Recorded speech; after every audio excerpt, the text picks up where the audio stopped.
Let's go.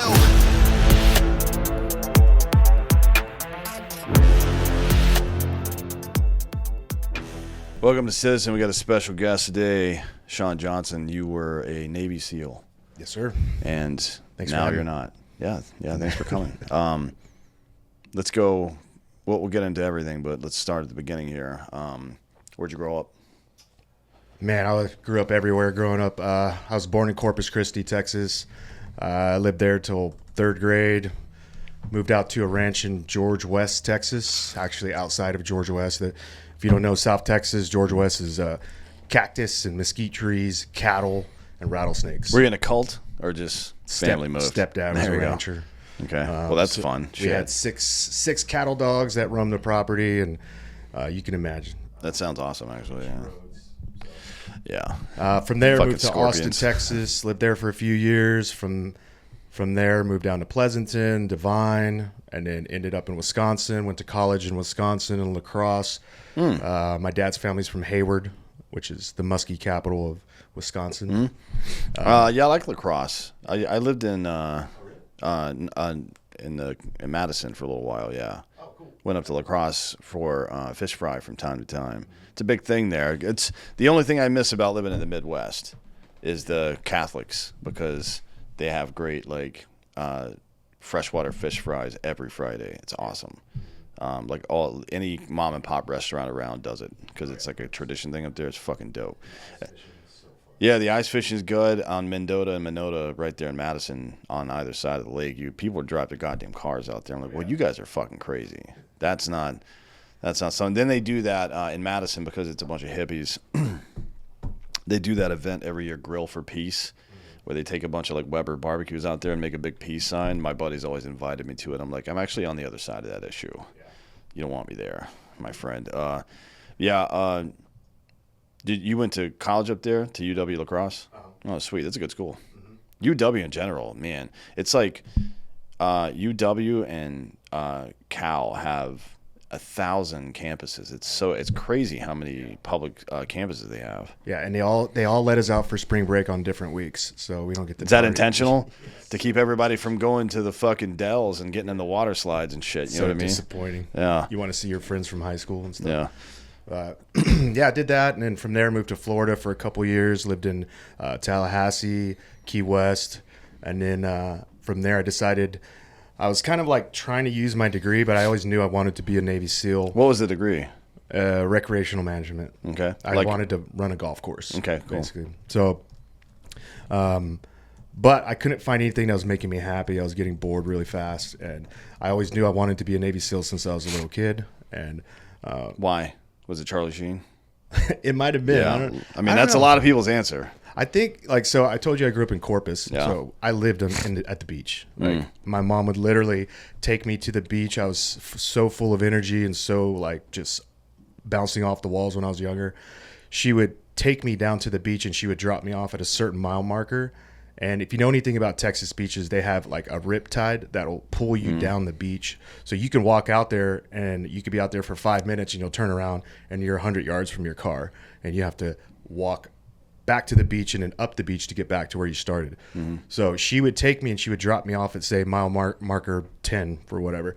And then she would drive down to mile marker 30 or 40 and she'd lay out her towel and start reading her book because she knew I wouldn't come out of the water, so the current would pull me down. And it would take a good hour for me to get to her. But whenever she saw me get there, then she'd tell me to come out of the water and come back. So you couldn't pull me out of the water. So ever since I was young, I knew I wanted to do something like a Navy SEAL, the hardest job out there. Yeah.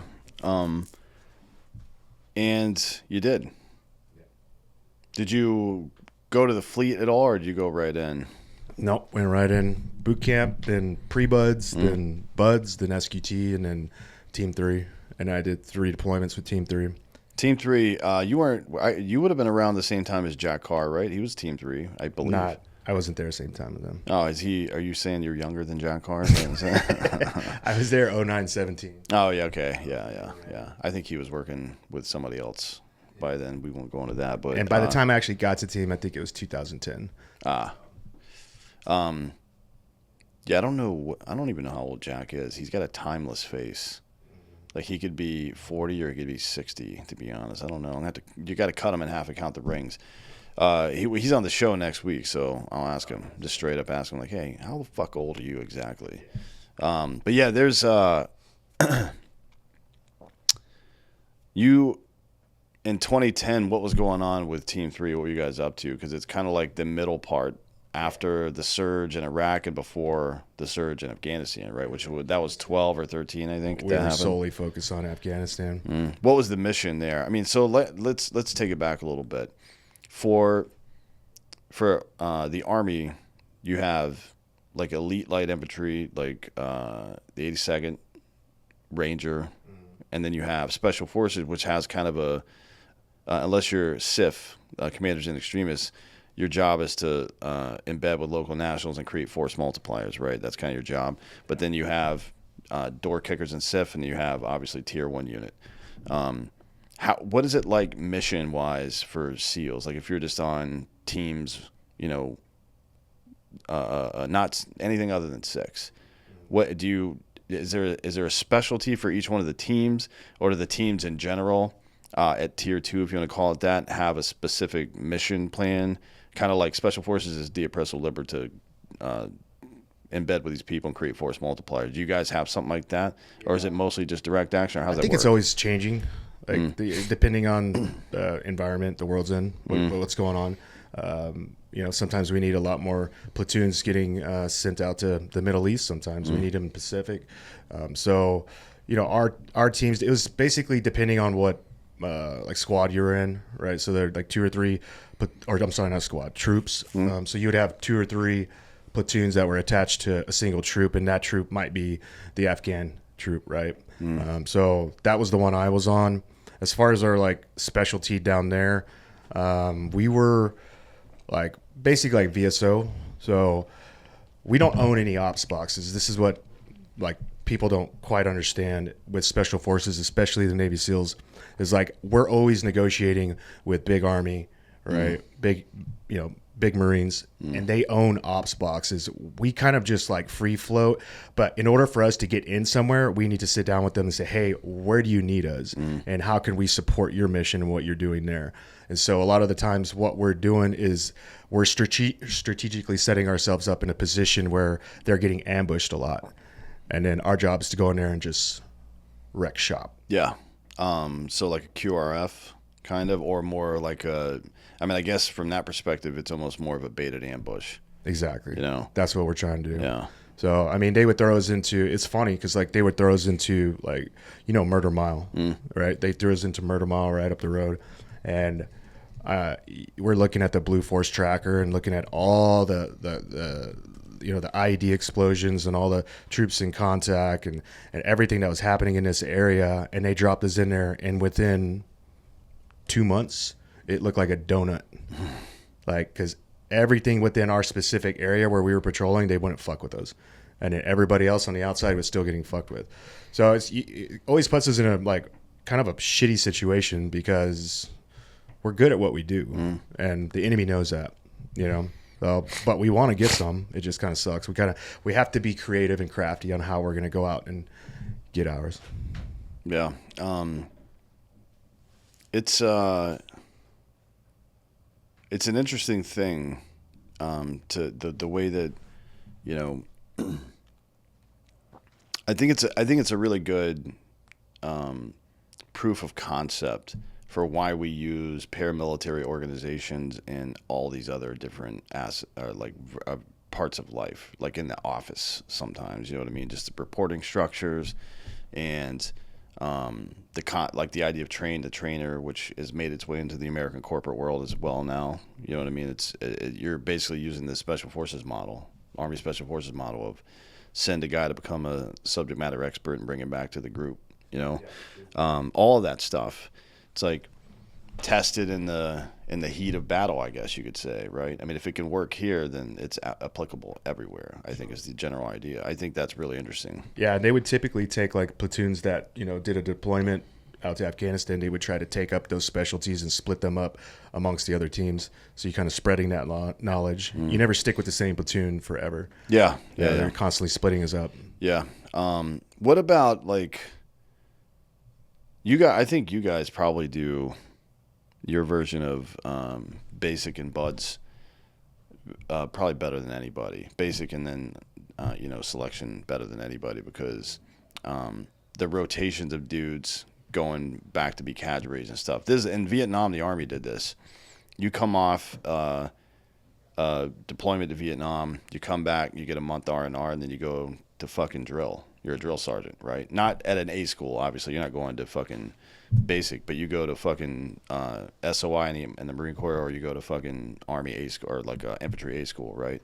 It's like, hey, here's some practical skills. You didn't have time. Now, these days, is different. You learn a little bit of shit in your basic and A school, and then you go to your unit or team or something like that, and like, I got to learn a whole bunch of new shit because they do things completely differently than what I've been taught, right? The fundamentals are basically the same, but now you go and you get a whole new education as soon as you show up to whatever unit you're going to. Back in the day, I mean, when you're in an active war where there's a draft going on, you don't have time for that shit. But I think the Navy adopted more of that because you see more dudes that are fresh off operational status in buds, from my experience and the people I've asked a lot of people about this, than you do at SWIC, right? Like SWIC dudes are later in their career. There's like got to go do your cadre time at some point to get promoted and all this stuff. I feel like buds dudes and SEALs get kind of rifled through there a little bit more. Is that accurate or? Yeah, sort of. So after you make it through buds and SEAL qualification training, you get assigned to your team and then your platoon. And then once you get to your platoon, they start filling positions of need. So if they need two snipers, they need 2 breachers, they need JTAC, whatever it is, they'll divide up these new guys based on what they think their specialty skills are, and then they'll send them off to your school. So you'll go and, like, I went to breacher school. I think that was like, I can't even remember, 5, 6 weeks, 7 weeks, something like that. It was a little, maybe it was less, maybe it was 3 or 4. But anyway, so you go off to breacher school or sniper school or JTAC, and then you come back with that specialty, but you're still a new guy. Is it one of those 3 specifically, or is there other stuff? That's pretty much it. Yeah. I mean, there's we have 18 deltas. So if you're lucky, you'll get to go to 18 delta. I mean, there's the typical comms guy, but comms guy's not like a super specialty. We need them, but it's a very simple course that anybody can learn, and we all kind of go through a dialed down version of that. I mean, if you go through JTAC school, you got the comms down. Nobody knows more. I've never met an Echo, not to talk shit, you guys, calm down, but I've never met an 18 Echo that knew more about comms than a fucking E4 JTAC. To be honest, those motherfuckers like Jared, he knows everything about fucking radios. And 18 deltas too. I mean, they're going through a pipeline, and they're getting actual in hospital, like, following a doctor around, dealing with emergencies and stuff. So, we really rely on those guys a lot. But you get back from that, and then the whole goal, we're going to send you off because we need you to get qualified in something. But we really want you to go through a workup with the team, with your platoon especially. So that's the most invaluable learning you're going to get. You might be a sniper on paper, but you're in the back of the fucking line, just like everybody else, all the other new guys, and you're going to wait your turn. And you're going to play the new guy role. I mean, everybody's a tough guy here. You don't get credit for showing up. Exactly. You know what I mean? You're still taking out the trash, doing all the stupid stuff, and getting treated like how you expect you would. So it won't come into play until later on. Typically, you won't get to utilize those quals that you received until you get downrange. If you're lucky, if you happen to fall into that right mission. But that's pretty much how we roll. And then once you get done with that first platoon, you'll come back. They'll divide up platoons again, and then reassemble, and then you'll kind of platoon up again. Now you're a second platooner, and the new guys are underneath you. And then same thing with them. They're going to ship them off to their schools. They'll come right back, and then you guys start doing your workup again, which typically takes like a year and a half, and then you'll deploy for 6 to 9. So that's kind of how that rolls. Yeah, it's a whole process, huh? It's hard to get those extra qualifications as you get older, though. It's kind of depending what at your command, and they prefer to send the new guys there to get them, to beef up the platoons. Yeah, yeah, makes sense. And you were in the Navy until 17, you said? Yeah. What made you decide to leave? Aside from I guess in 17, most of what we were doing was either entering into Africa, Syria a little bit, or JTACs or dropping bombs on Mosul. Right, in 2017, I think that's mostly what was happening in 17. Yeah, there's a lot of factors that went into my decision. I'd say the biggest one is that was my biggest crossroad in terms of a 20-year career, because in the teams, we re-enlist for 4 years at a time. And so I did my first 4, re-enlisted for my next 4. That put me at 8 years. And then in my mind, I figured if I re-enlisted now at 8 years, that was going to push me out to 12.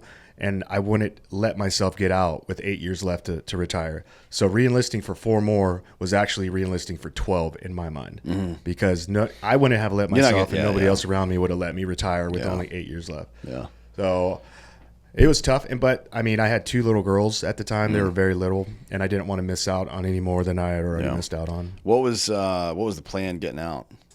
I mean, you had the degree. I had already, a couple right? jobs lined up that just kind of fell through last minute. I mean, a lot of people make promises, and then when it comes down to it, they surprise you. And so I was kind of left high and dry, moving back to Texas. I relied on some family to help us out to stay with until I could find a job and get on our feet.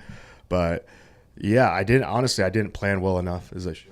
Well, nobody ever does, to be fair. Yeah. Every now and again, somebody does. But you already had a degree, right? So that's like, did you think about federal service at all? Because coming off the teams with a 4-year degree already, it's pretty easy to get an 1811 position. Not easy. Well, it's easy. Well, it's easy. Because you're ahead of everybody else. Yeah, you would think, but like my thing when I got out is I didn't want to work for anybody for a while. Like I didn't want to do anything that was similar to that, where I was going to be gone for a long time. And a lot of these jobs you take, you're going to have to go to some school that's like 4 to 6 months and be away from your family again. So the last thing I wanted to do was come back to my family and then have to say goodbye again and do it. So I kind of like just free floated for a while. I ended up starting a food truck business because I just wanted to be my own boss. And I had just enough money in my bank account saved up to where I could start something. And so I started a food truck business. And we actually did pretty good. We won some awards in that town, but obviously I was very bored. You know what I mean? So that's, I did that for 3 years, and then I decided to get out and start getting back into security. So now I've been doing executive protection ever since. Yeah. How's that in Texas? I've never done it I've done it in California, DC, Washington, New York, Wisconsin, a couple other places. I've never done EP work. Yeah. So I mean, it's pretty much probably the same. It all depends on who your client is. Yeah, that's always the fucking thing, isn't it? I mean, it's like my favorite ones were, the same. I guess the same as anybody else. People that weren't stupid. Like it's so tedious to have to remind somebody not to stand. Like I had one of my buddies was like this. He was my commander back in the day. Just fucking spatially unaware sometimes. I'm like, sir, you got to get out in the middle of the street. Because if you get sniped, then I got to get some new asshole that's coming in here. And I like you, so get the fuck out of the street, right? Yeah, it's so nice to have a principal that's in on it, that understands at least something about the security environment, because I don't have to remind him not to do stupid shit.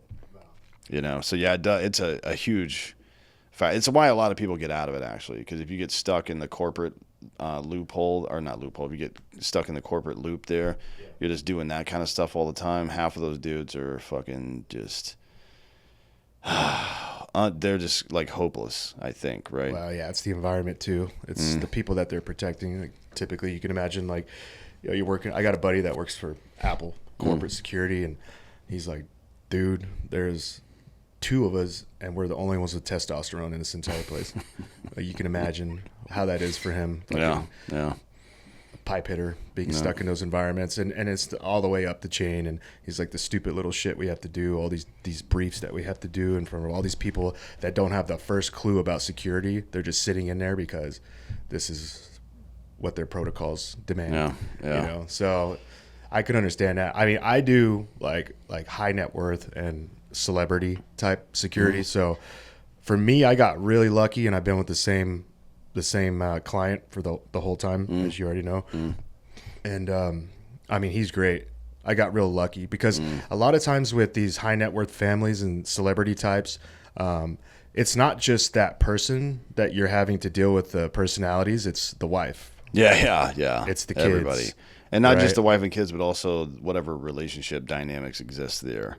Exactly. Which is not always good. Sometimes it's great. One of my mentors, Dan Keeling, he was the head of, he may still be, actually, I haven't talked to him in a couple of years, but he's the head of corporate security for Wells Fargo, and he was a big man. I did a lot of work for them over the years, and he was a good mentor of mine, great family, would invite me over to his house for dinner and shit. That's the kind of situation you want to end up in, not the one where it's like you have to step out because people are having a tense conversation.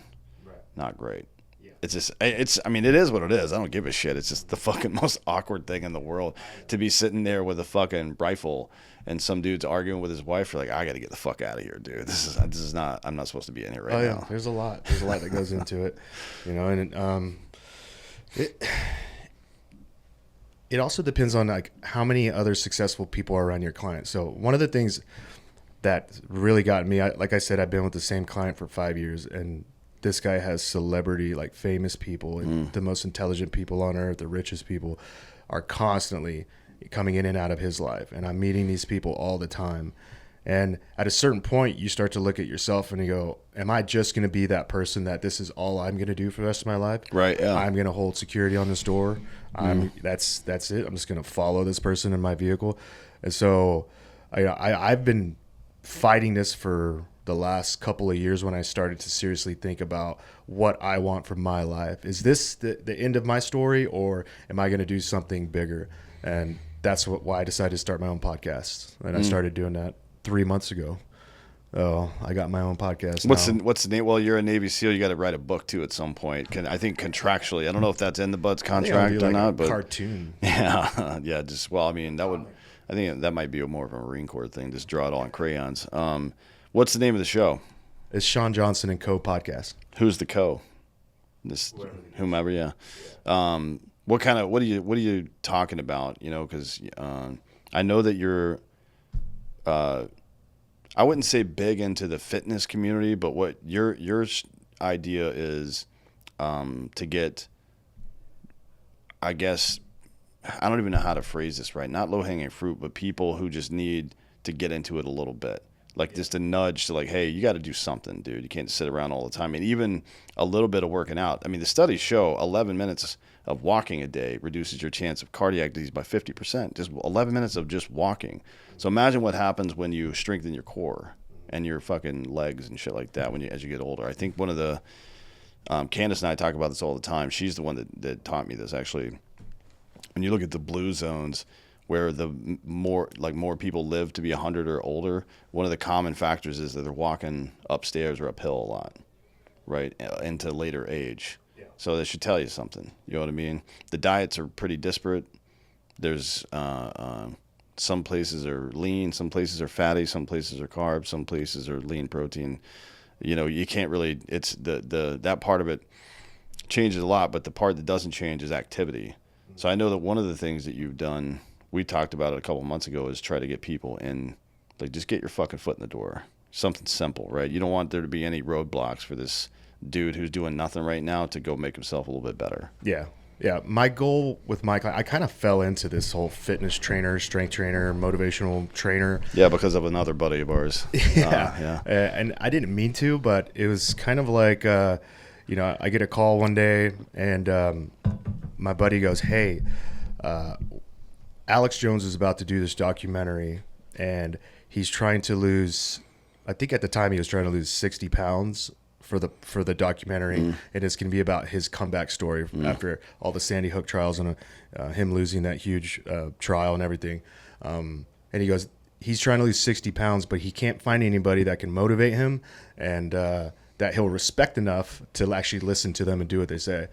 And so, I mean, we were just joking around at the time. I was like, yeah, whatever, I'll do it. Not a big deal.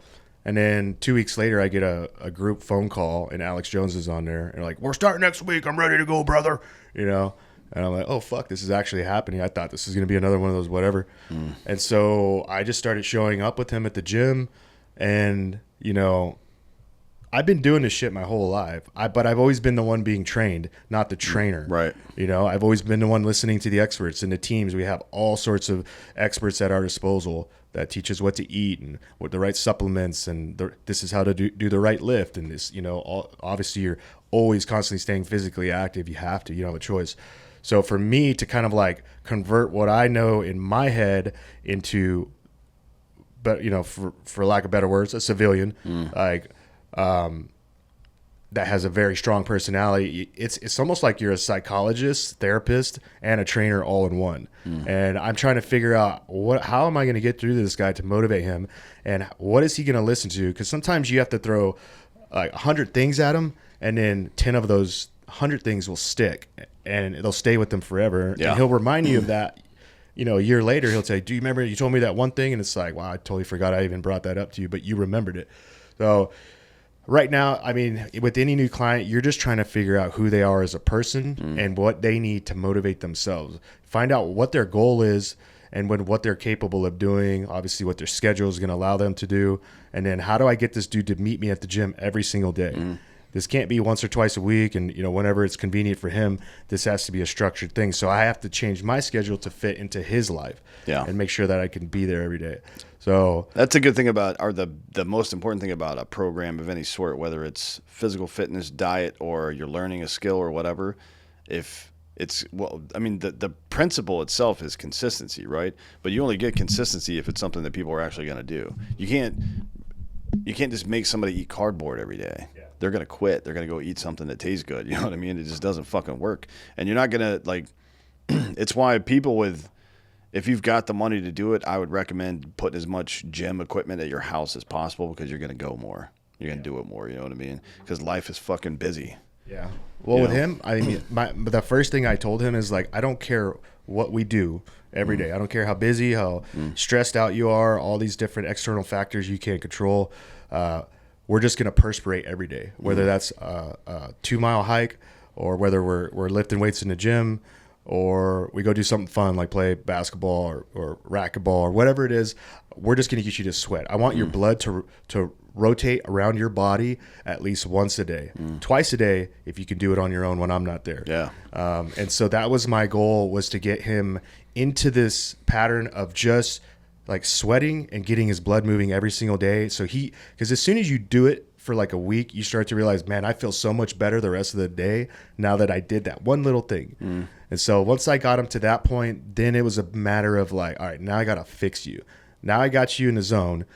Now I got to increase your balance, your core strength first. So that's what I focused on big with him, because none of this other shit's gonna break you if you don't have any balance and core strength. Yeah. Everybody wants to start at the fucking finish line when it comes to workout. Yeah, man. Everybody wants to do like the sexy lifts, like bench press and squat and deadlift. I'm like, we'll get there, but first you're gonna do some stupid gay ass ballerina type lifts that are gonna increase your strength. This isn't new, by the way. Darryl Strawberry, do you remember him? Yeah. Baseball player.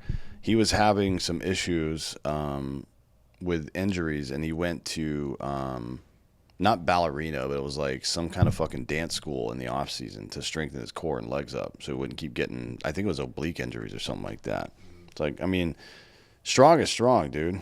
Core, especially like we've gone from fitness stuff always goes through stupid fads. But this like core and rotational strength thing we're in now is probably the best it's ever been. I don't think there's a better way to go about, and that's true if you're just starting out or if you're getting older. Both of those two things are really important, because mobility is what really matters downstream, especially. Yeah. And then for me as a trainer with Alex, is I have to be flexible. I cannot be set in stone as a trainer. Otherwise, we're not going to be able to get along. We're just going to continue to butt heads, because every day he's a different person coming in. Every day there's so much new stuff on his plate that wasn't there the day before. So I have to be flexible and not be a Nazi with my rules. And some days he's just not feeling it, And I'm like, hey, dude, I had this whole workout plan, but you know what? Let's just go for a hike. Let's just go get on the trails, get some fucking fresh air. We're still going to sweat. Some days I just ex-nay the whole thing. I'm like, let's go have breakfast, which is something we rarely do, because I put him on intermittent fasting, where he skips his breakfast. Yeah. And that's another thing I recommend to your listeners. If you can start with one thing, start with intermittent fasting, skip your breakfast, and only give yourself a 6 to 8 hour eat window in your day. Yeah, so you explained to me the mechanics of it. I'll paraphrase because I think it's important. You eat dinner at whatever time, 6, 7, 8, 9 maybe, and then you eat again 10, 12 hours later, and your body hasn't fully digested the food from day A, and now you're putting day B's food on top of it, right? Yeah, you pretty much nailed it. The problem right now, so this goes all the way back this is evolution of mankind. We never ate 3 meals a day. And some people are eating 4 or 5 meals a day as we do now. Most people back in way back in the day, our ancestors only ate 1 meal a day. That was it. One big meal a day, and it was after an exhaustive effort of gathering and hunting. And they would all meet back at the camp or whatever it was, and then they would all eat that one meal, and that would hold them over until the next day. And you have to imagine too, they didn't have electricity and lights back then. They went to bed when the sun went down. Yeah. So they were going to bed much earlier than us. So what we're doing is we're just stacking food on top of food on top of food, and most of that's not good for you. That's junk food. Is I mean, red meat's great. I love red meat, but if that's all you're eating, you're not mixing in lean meats like chicken or fish or whatever. Like, I try to tell people, keep your diet as healthy and lean as possible. I want stuff that's going to pass through your system without resistance.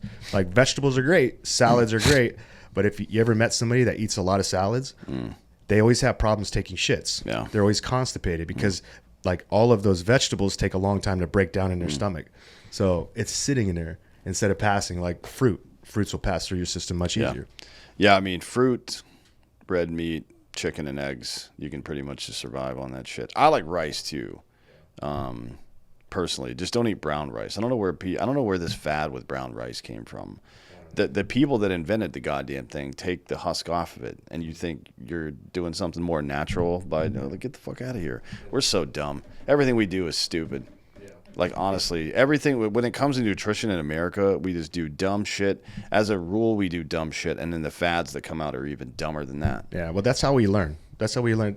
It's dumb, but it's the fastest way people learn is by making mistakes. Yeah. Like, and the other thing with stopping, so your intermittent fasting, I would recommend for anybody that's interested in this, don't eat until about 2 o'clock in the afternoon. So skip breakfast, eat a late lunch around 2 p.m., and then stop around, depending on what time you go to bed, you want to stop at least 2 hours before that. And the reason you want to stop is if I sit there and eat a bowl of cereal or whatever, leftovers right before bed, because I get that urge, all of the energy in my body is now allocated to breaking down that new food that just went into my stomach. And so if my body is allocating all of its resources to break down food, then it's not allocating resources to the rest of my body to heal during sleep, right? To heal my brain, to heal my muscles, right? It's going to focus on the most important task, and that is breaking down the food. You can't have food sitting in your stomach, your upper stomach like that. Yeah. So... Yeah. And that's where a lot of the bloating comes from, by the way. Everybody's all bloated and shit all the time. It's not just about your gut health, although that is part of it, and also you're making it worse by doing that shit because the chemicals are not cycling through. You'll properly. notice too. I mean, you'll start getting better sleep. You'll need less sleep because you're getting more REM sleep because you're stop sitting there breaking down food. Yeah, for the first half of the night. You can go through 2 full 4-cycle sleeps in 6 to 6.5 hours, right? It's usually 3 to 3.5, so maybe it's up to 7 hours total, but not 8 or 9, which is and I can tell my gut's fucked up right now. I think I've got H. pylori again. God damn it! I've had it like 80 times.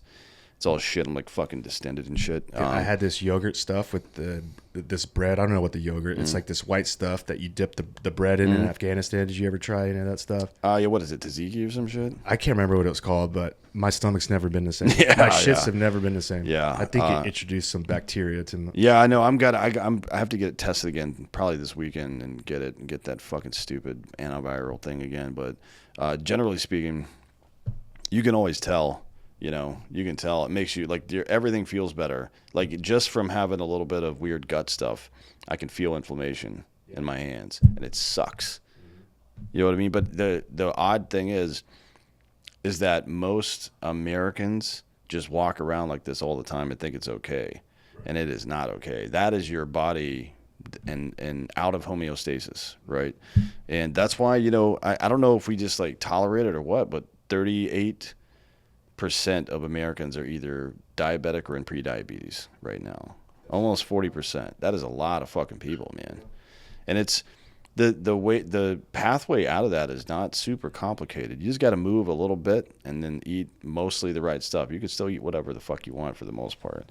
As long as you're getting the right stuff, you can add other stuff to it and be just fine. You don't have to give up your favorite little snack or whatever the fuck. You just got to do the other stuff as well.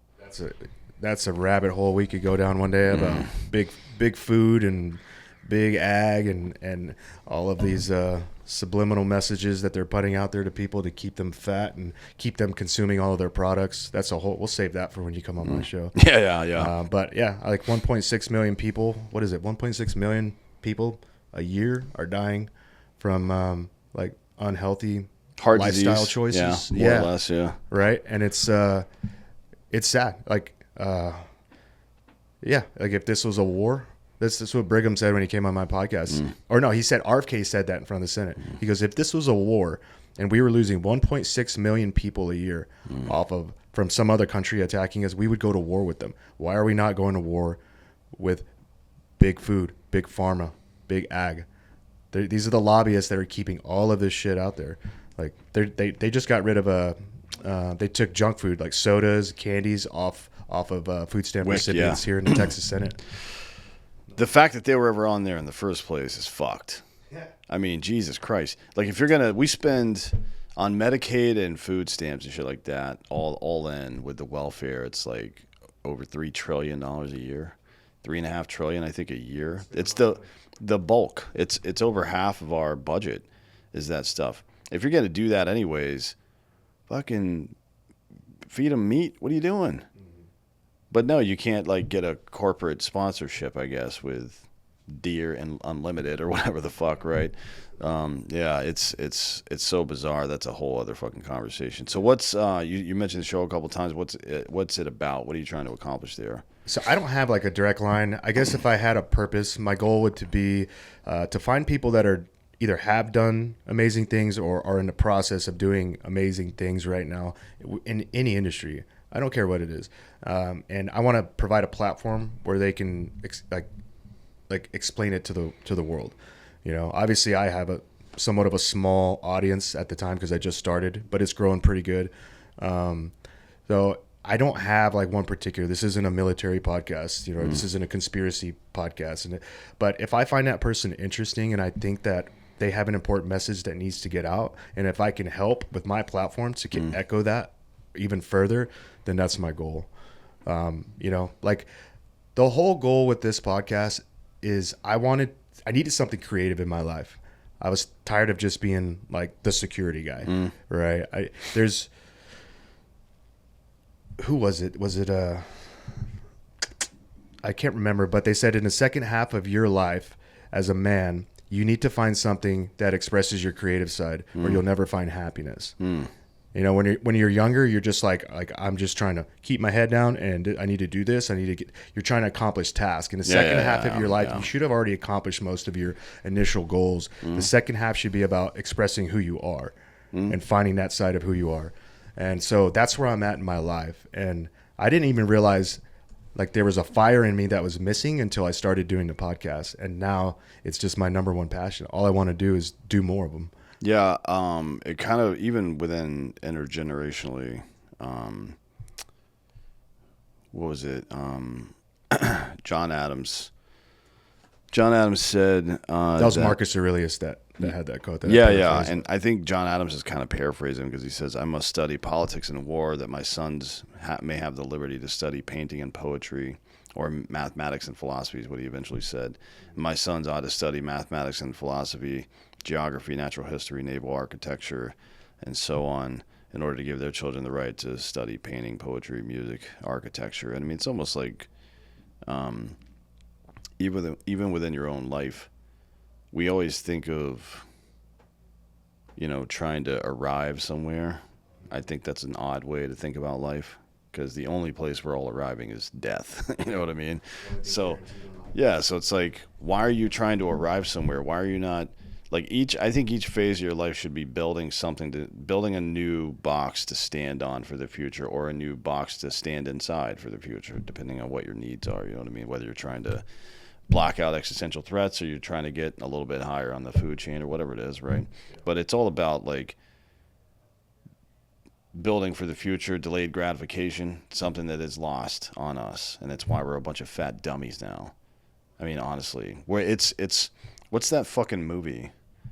Is it Wally, where everybody's Yeah. fat as fuck driving around? Yeah. I mean, it's like right now we're kind of like somewhere between Wally and Idiocracy. Yeah. You know what I mean?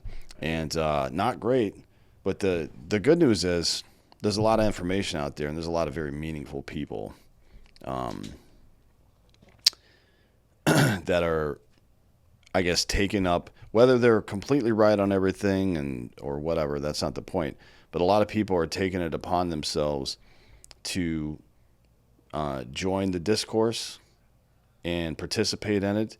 And I think that's a good first step. The next step is obviously to educate folks a little bit more, because right now people are forming opinions and ideas with no underlying principles. It's just like a flurry of factual information crammed together with a conclusion at the end. That's not dialectics. It's not that's nothing, right? It's like Pepe Sylvia. You ever watch It's Always Sunny in Philadelphia? No, Yeah. You ever see that meme where it's Charlie Kelly and it's the big board and there's string going everywhere and he's like, that's it, right? It's like, yeah, you've said a lot of words and that's great. And a lot of these words are connected to one another as well. But an actual argument is a universally affirmative statement followed by either another one or a particularly affirmative statement or negative or whatever, and then a conclusion drawn from that, right? A third statement drawn from that. For example, I said this on my last show, but the most common example is that all men are mortal.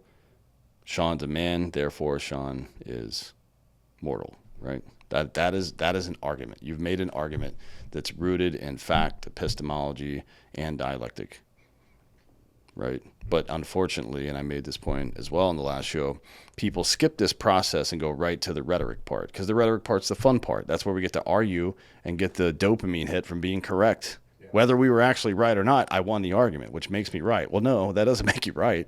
Winning an argument against somebody doesn't make you correct.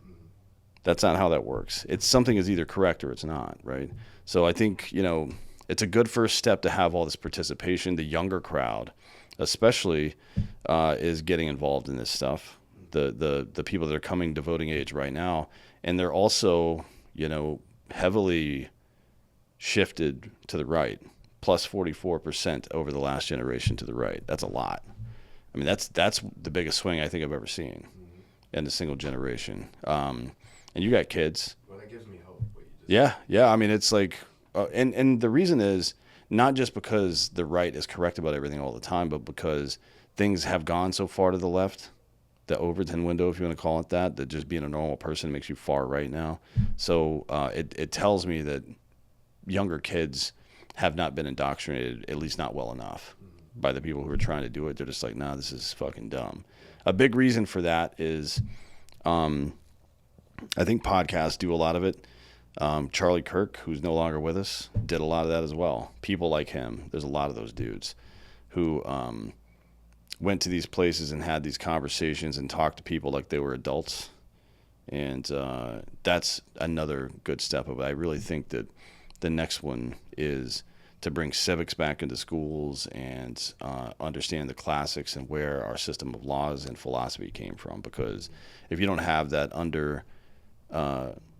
underpinned ideology, then you don't really know what you're talking about. Like the First Amendment, why is it important that we get to say whatever the fuck we want? You know what I mean? It's because speech is thought, and thought is the ultimate expression of your person, and your person is your ultimate property right. It's your ultimate natural right. You know what I mean? That's why it's important. That's why it makes it evil for somebody to try to, not wrong, not bad, evil for somebody to try to censor you. But if you ask somebody why is free speech important, good luck getting a solid answer out of that, right? They know that it is. They don't know why. And I think knowing why is the thing that gets us over this next hump that's coming. Yeah. Right now, I've given this obviously a lot of thought. I'm sure you have since the incidents of yesterday. And there's so many different things. And I started writing stuff down. I don't even know why I started writing it down. I think it helps. Like I dealt with TBI when I got out of the military from being a breacher, and a lot of it had to do with like memory and recollection, and so writing things down, not like physically writing them with a pen or a pencil, helps me to think about what I'm trying to think about, I guess, if that makes sense. Mm-hmm. And, I was writing down, and as I'm writing just the thoughts that were coming into my head, last night, I kept looking at the overall 10,000 foot of not just what's happening between the left and the right in this country, but what's happening across the world, right? Like all of these wars that are playing out across the world, like it's a fight between two different sides that both think that they're in the right and the other one is in the wrong. And over the course of time, like we're seeing with the left and the right now, you have two different sides, call them Team Blue and Team Red, okay? One person threw the first punch way back in the day, and we don't know who it was. We can't even remember, right? So in any conflict, one person throws the first punch, the other person responds and punches back, and then the other person punches back, and this goes on for years and decades, hundreds of years, sometimes thousands of years. Sometimes in the Middle East, there's conflicts that last thousands of years, and they will wait hundreds of years to get their vengeance on a certain family. They will not forget what that person did to them, right? But eventually, the line that differentiates who's originally in the wrong and who's in the right, it becomes so blurred because so much time has gone by and so much conflict and so many battles back and forth has been happening that it doesn't matter who was wrong, who wronged who first. Yeah. And that's where guys like us come in, because when we get sent to other countries, our military gets sent to other countries to solve fights for them. Like, we don't care who threw the first punch. We care of who's the most good and who's the most evil.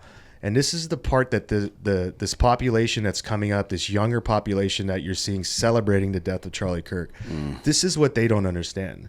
They think that they're on the side that's in the right and we're in the wrong. And no matter what we tell them, that's what they're going to believe. And that's fine. But what they don't understand is eventually you get to a point to where you've crossed the line and you can't come back anymore. Okay? And once you cross that line, now you're in our world. And guys like us do what we do best. Yeah. And if they think what happened to Charlie Kirk is scary, they haven't seen fucking shit compared to what we do. And this is what we need. If we're going to educate the youth, we need to educate them on what really good men, what really good violent men can do when we're fucking pissed off. Yeah. I mean, we're in a bit of a stretch right now. And it's a lot of it is this postmodernist bullshit that kind of it aims to pit people against each other instead of ideas against other ideas, right? Which is the lowest form of communication, in my opinion. The concept of right and wrong, both morally and intellectually, like fact or not fact, has nothing to do with our relationship. It exists outside of us, right? So the idea that you and your political side, or you and your religion, or you and your immutable characteristics at the very lowest level is somehow like indicative of what you should believe. No, you should believe what the fuck is real and true. And that's why anybody that's trying to get you to buy into any of the downstream, what I think it's low IQ politics of identity and shit like that, that's not real, man. There's an old saying: smart people talk about ideas and stupid people talk about other people. And I think that is extremely true. Now, to your other point, we're in a pinch right now. I'm not sure how this is all going to play out because people are fucking pissed. We're in this situation where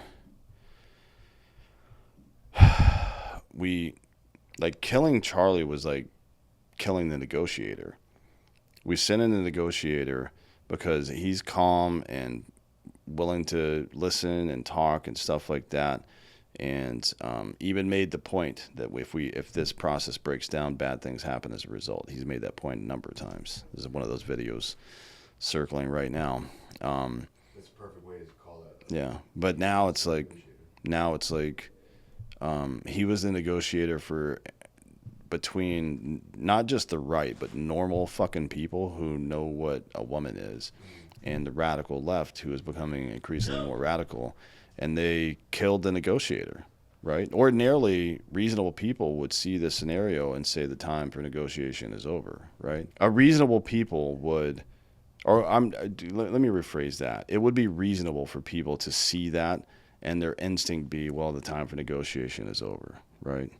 Especially with, as it has been the case lately, it appears as though, the Wall Street Journal reported it today, actually. It appears as though this dipshit shooter carved a bunch of fucking weird trans bullshit into their rifle rounds to leave for evidence.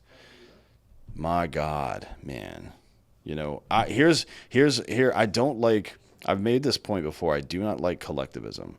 So the statement that I've made in the past, and I stand by the statement, is that unless you can show a direct line from the condition, whatever you want to call it, I don't know what they're fucking calling it now, dysphoria maybe, and violent tendencies that are uncontrollable, then I'm not for allowing the federal government to tell people what they can do. Honestly, right? I fucking hate that.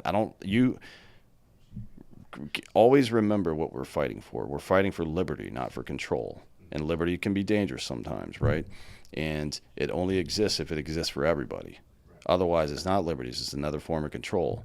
So, it's getting to the point now where it's like, all right, well, I think we need to look into it. Is there some direct line between these two things? And if we can establish that, then not only forget about the gun thing, these people should be institutionalized. You can't have people just walking around in public that are fucking crazy people. Yeah. And this isn't just about the trans thing. This is about schizophrenia and all these people. This dude that stabbed homegirl on the fucking train in Charlotte was schizophrenic, apparently. Yeah. What the fuck? Why is this guy who's been schizophrenic and has been arrested 14 fucking times is just walking around able to stab some poor woman to death? His sister said, I don't know if it's today or yesterday, she said that he told her that woman was reading his mind. Oh, my God. I can't. What was going on in his mind that was even there to read in the first place? But this is like, it's becoming more and more common. Well, I'm with you, man. Like, obviously I have a lot of resentment to the left, because I feel like they've been stoking these fires, these Soros-appointed judges. It's not just Soros either. There's a lot of dark money that's funneling to these BLM, Antifa, like all of these different organizations that are creating a lot of this chaos and violence. When they show up and there's a truck that's dropping off boxes of blast shields and gas masks and all this stuff. Like, somebody paid for that shit. Oh yeah, and there's a lot of money that's coming from billionaires. And for me, if we're gonna put a stop to this, I think those people that are funding all of this chaos, they need to be labeled as terrorists. I want to run this by you. I was thinking about this yesterday. I'm not really 100% sure how to articulate it yet, but if you and I were driving through fucking Baghdad right now and mortars start dropping on us and I see a guy looking at us through binoculars with a cell phone, the LOAC, the Law of Armed Conflict, says this is part of a crew served weapon and I can shoot that guy in his fucking face, right? So if my country's being picked apart, the guy, and I don't mean this, and I'm not telling people to go fucking murder anybody. I'm saying the guy who's funding that should be arrested under RICO, probably, right, for being part of a criminal conspiracy. Yeah. So what the fuck? Yeah. I mean, these laws, we don't need. People are always clamoring for new laws. We don't need new laws. Yeah. Enforce the goddamn law that exists, man. And that's where I'm at. That's where I was going with this. So I'm obviously pissed off at the left because they're stoking and they're building this fire, but I'm equally pissed off at the right. For being fucking pussies. Exactly. Yeah. Like we elected Trump on the promise of making America great again. Is America great again yet? No. I mean, yeah, we haven't got to the first year of his term, but I think it's been long enough we can start fucking arresting people.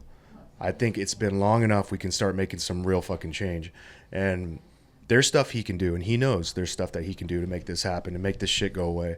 And so I'm getting very impatient because if you're going to ask us to vote for you again, you better be damn sure able to protect and secure this country and the people that voted for you. Yeah. Like, that's my problem with what's going on here. the streets are not safer. Yeah. Like, yes, you're making decisions that I agree with. It's nice to have somebody that's not fucking licking, fucking ice cream cones all fucking day. I appreciate that, but the streets are not safer. We're still focusing on fucking terrorists in the Middle East. Like, we have terrorists right here. We have billionaires that are terrorists that are funding all of this shit right here, and we're focused on that.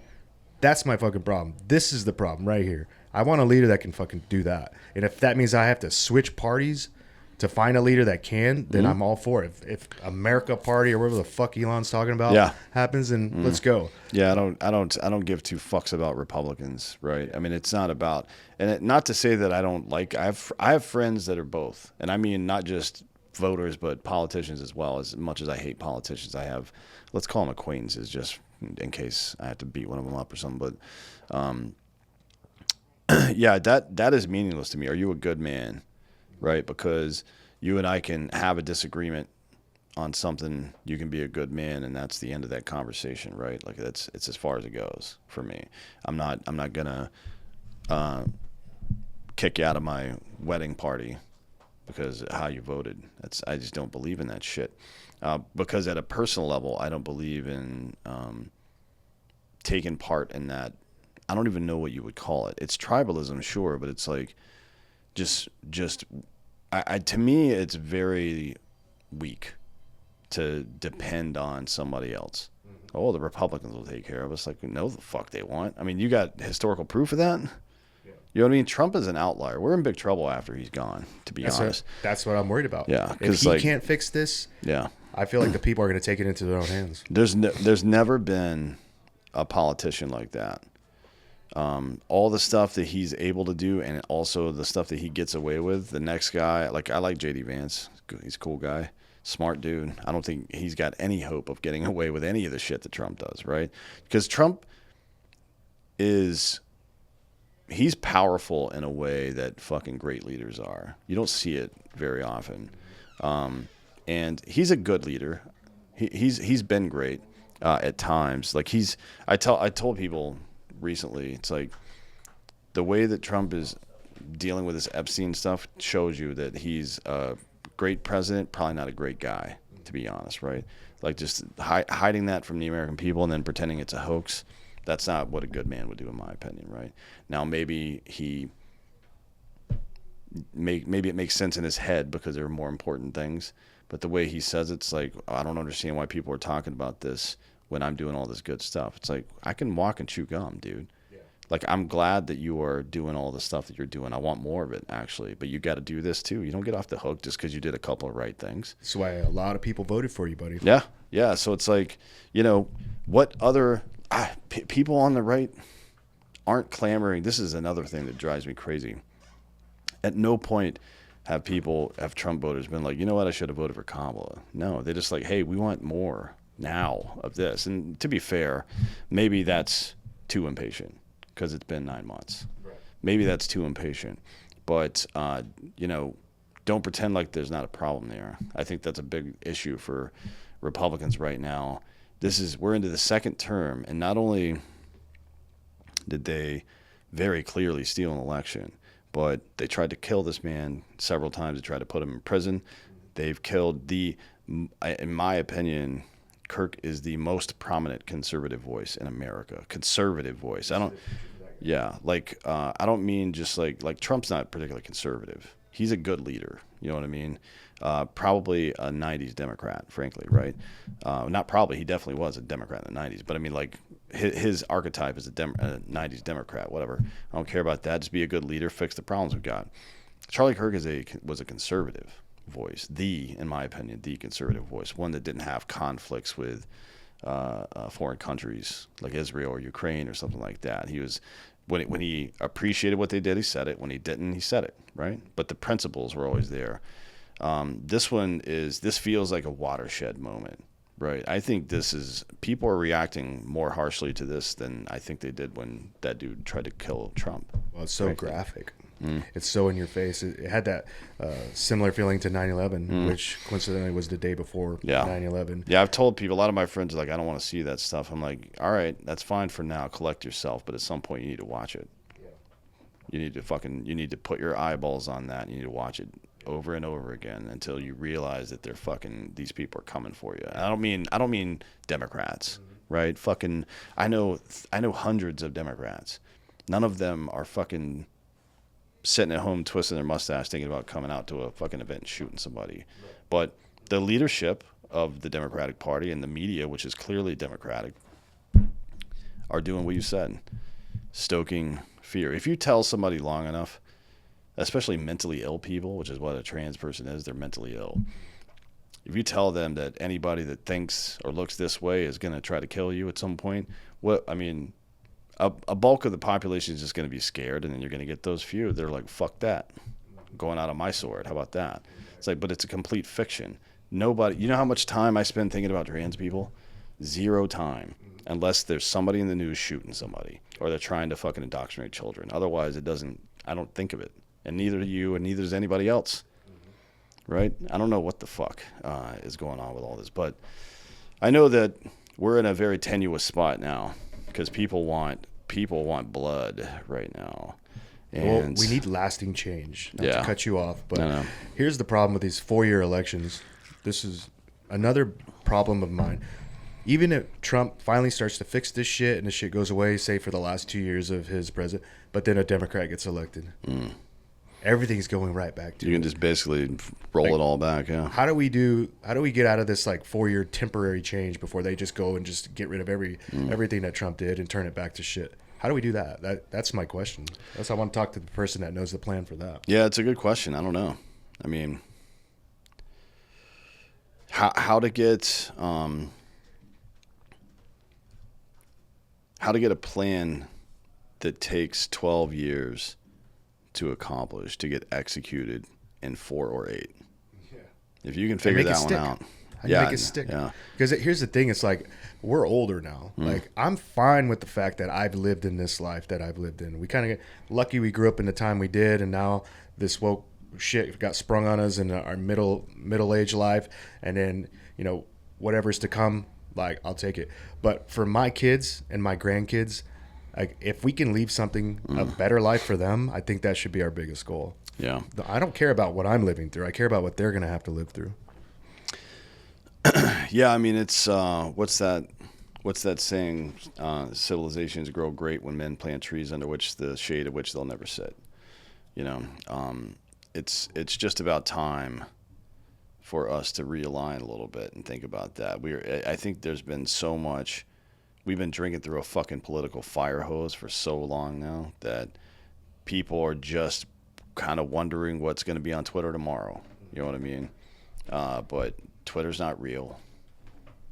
And you've got to fucking, oh my God, you got to separate yourself from this stuff somehow. But, you can't separate yourself from politics, in my opinion.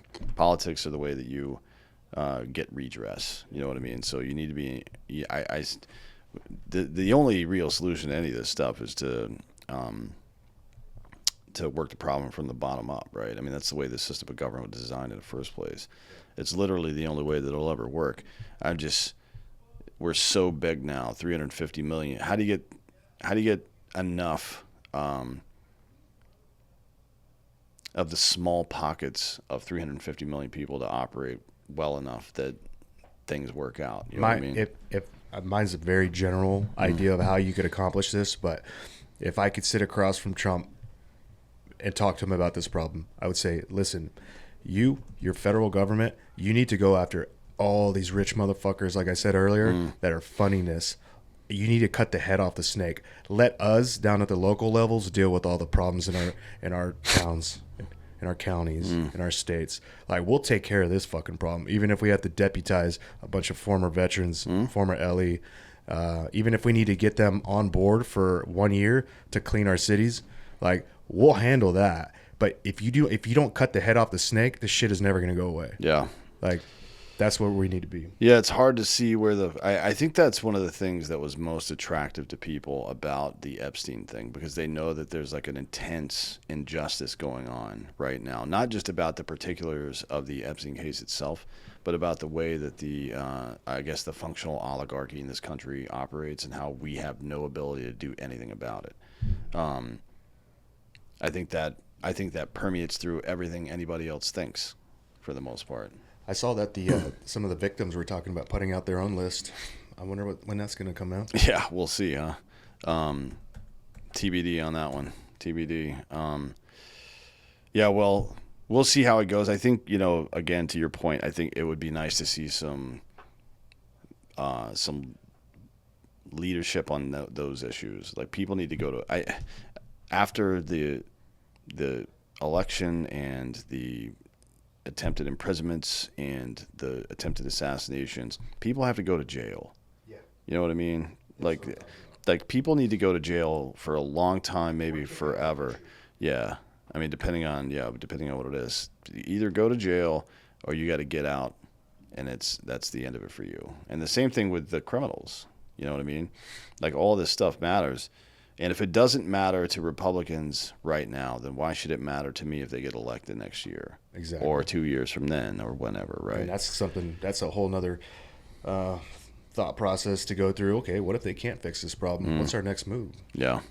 Who's our next leader we're rallying behind? Yeah, because, I mean, I can't imagine there's another Trump coming by. We haven't ever had one before, that was like a guy like that. Maybe Teddy Roosevelt, you know what I mean? That was... It'll pop up. It'll be Alex Jones. Yeah, can you imagine? That would be fucking hilarious. Holy shit. Do you think there would have been a Vance Kirk ticket if this didn't happen? They were best friends, so that wouldn't shock me. And do you think this was a long-term? Maybe. I think Charlie always was pretty clear that he didn't want to get into politics. Like, he thought he was way more effective doing what he was doing. So maybe down the road I could have seen it, but honestly, it'll probably be Vance and Rubio. If I had to guess, it'll be Vance and Rubio, but we'll see. 4 years is a long time from now. 3 years now, but still a long time. You never know what's going to happen. I do know that we lost one. That's a big one, and hopefully it doesn't bubble over, I guess. Alex is talking about picking up the rest of that tour and doing all those college stops. He should, but he should, and he should enlist some additional help. I guess I'll say that for that one. I'm already talking to him. Yeah, I'm sure you can find enough people that more than happy to go on that one. But yeah, I think you should pick it up. I think somebody asked me the other day, what do we do now? I'm like, you honor the dead by continuing their mission in the spirit that they did it, right? Yeah. We have to tell each other this all the time because our buddies get killed in war, fucking blow their brains out all the time. But your buddy doesn't want you sitting around moping and shit.